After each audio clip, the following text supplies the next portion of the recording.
Jubilee hills లో plot 5 లక్షలు, అందులో మాదిరి ఇల్లు 30 లక్షలు, విమానంలో ప్రపంచ యాత్రకి 10 లక్షలు, ఇంకా 2 లక్షలు మిగిలిందే. మరి నాయుడమ్మకి ఇవ్వాల్సిన 25 లక్షల మాట ఏంటి? ఏడిచాడు, వాడికి ఎవడిస్తాడు? ఎగ్గొట్టేస్తే పోలా. ఉత్తినే సరదా. చీటింగ్ మెంటాలిటీ అంటే. మిస్టర్, నా దశలే క్రిమినల్ బ్రెయిన్. నువ్వెట్ట తోక జాడిస్తావని తెలిసే నీతో ముందే రాయించుకున్నా. సరే, నీ పెళ్లి మ్యాటర్ ఎంతవరకు వచ్చింది? దగ్గర దాకా వచ్చేది. అయితే ఈ వెడ్డింగ్ కార్డు చూడు. ఇది చాలా అన్యాయం, దుర్మార్గుడా, దుష్టుడా. ఈ వయసులో నీకు పెళ్ళి? అదే బ్యాలెన్స్ తప్పి మాట్లాడటం. పెళ్లి నాకు కాదు, ఆ రాజబాబు గారికి. అయితే ఏంటంట? ఏముంది, నువ్వు తొందరగా పెళ్లి చేసుకుని నువ్వు బిడ్డను కనకపోయావంటే నీ ఛానల్ వదిలేసి ఆడి ఛానల్ పట్టుకుంటా. నువ్విలా ఛానల్ మార్చుకుంటూ పోయావంటే షాక్ కొట్టి చేస్తావు. మనిద్దరం కలిసి ఉంటేనే ఇద్దరు స్టారు మారేది. మనిద్దరం కలిసి వెళ్ళి ఆడి పెళ్లి ఆపకపోయావంటే ఆడి స్టారు మారిపోద్ది. అమ్మో. హాయ్, ఏమంటున్నారు మీ అన్నయ్య గారు నా గురించి? నీలాంటి అందమైన ఉద్యోగస్తురాలను చేసుకోవాలన్న ఆలోచన అప్పట్లో తనకు రానందుకు తెగ ఫీల్ అయిపోతున్నాడు. మరి నా గురించి మీ వాళ్ళే ఉన్నారు. డిష్ యాంటీనా లాగా గుండ్రంగా ఉంటున్నారు. Dish antenna? Hello hello dish antenna. నేను నువ్వు పెళ్లి చేసుకోపోతున్న లలిత లవర్ని. లలిత లవర్వా? అవును. మేమిద్దరం ఒకే సీట్ లో కూర్చుని సినిమాలు చూసాం, ఒకే ప్లేట్ లో భోంచేసాం, ఒకే మంచంలో లవ్ చేసుకున్నాం. అందుకని దయచేసి ఈ పెళ్లి మారుకో, లేకపోతే జీవితాంతం సెకండ్ హ్యాండ్ వైఫ్ తో చస్తావు.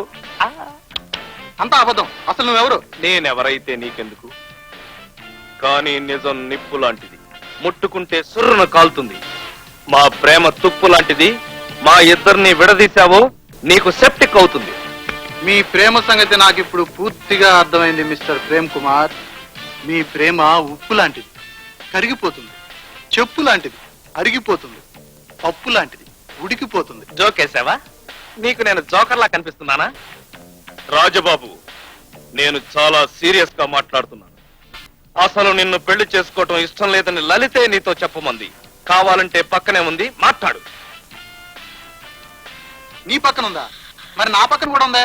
ఒకసారి నువ్వే మాట్లాడు. హలో, నేను లలితని. ఎవడా రాస్కల్ మాట్లాడేది? పిచ్చి పిచ్చిగా వాగుతున్నావేంటి? నిన్నే. ఇడియట్, బుద్ధి లేదా నీకు? చచ్చింది గొర్రె, అది ఆడి పక్కనే ఉంది. అనవసరంగా టెలిఫోన్కి రూపాయి దండగా మనం ఏదైనా ఆల్టర్నేటివ్ చూసుకోవడం. చూసుకునేదేముంది, ఎట్టి పరిస్థితుల్లోనూ ఇవాళ నీ పెళ్లి జరిగిపోవాలి. ఎవ్వరూ దొరకకపోతే ముచ్చిదాంతోనే సరే. బాబు గారు, ఏదో దానం చేయాలనుకున్నారా? అనుకుంటున్నా, కానీ నీకు కాదు. ఈ చీరలో ఎంత అందంగా ఉన్నావు తెలుసా? ముద్దొస్తున్నావు. ఏంట్రది? ఏంటి అలా గాడిదలో వంట పెడుతున్నావు? నలక్ష్మి చూడు ఎలా భయపడిందో. ఇంకొకసారి ఎప్పుడైనా నోరు తెరిచి అలా అరిచావంటే నాలుక. అర్థమైందా? నేను రిజిస్టర్ ఆఫీస్కి వెళ్ళి పెళ్లి చేసుకోబోతున్నావు. ఈ పూలదండలు తీసుకెళ్లి కార్లో పెట్టు. అలాగా, చాలా సంతోషం. నేను కూడా వస్తా. నువ్వు కూడా వస్తావా? పెళ్లికి పోతూ పిల్లిని చక్కర పెట్టుకున్నట్టు నువ్వెందుకు ధరిద్దాం? ఓన్లేండి పాపం, రావాలని ముచ్చట పడుతున్నారు. సర్లే, సాక్షి సంతకారి గారి పనికి వస్తావు. అదా ముహూర్తానికి ఇంకా టైం ఉందా పంతులు గారు? నువ్వు వెళ్ళి తమలపాలు పట్టరావే.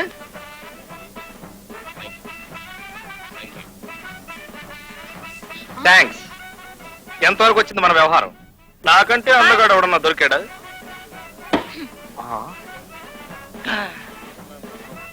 ఈ గులాబీ భానుని ఇవ్వమనండి, మీరిస్తే బాగుండదు. ఎందుకని? ఎందుకంటే మీ అందం ముందు ఈ గులాబీలు ఏడ్చినట్టుగా ఉన్నాయి.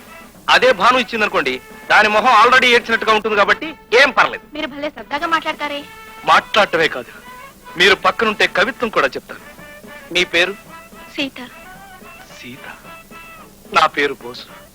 సీత బోసు. అప్పుడప్పుడు ఫిట్స్ లో వస్తుంటుంది, చిన్నప్పటి నుంచి అంతే. కాసేపట్లో సరైపోతుంది, మీరు వెళ్ళండి. నాకు ఫిట్సా? మన పెళ్లి జరగాలంటే కొన్ని కండిషన్స్ ఉన్నాయి. ఏమిటా కండిషన్స్? మన ఇద్దరి మధ్య అది ఉండదు. ఏది ఉండదు?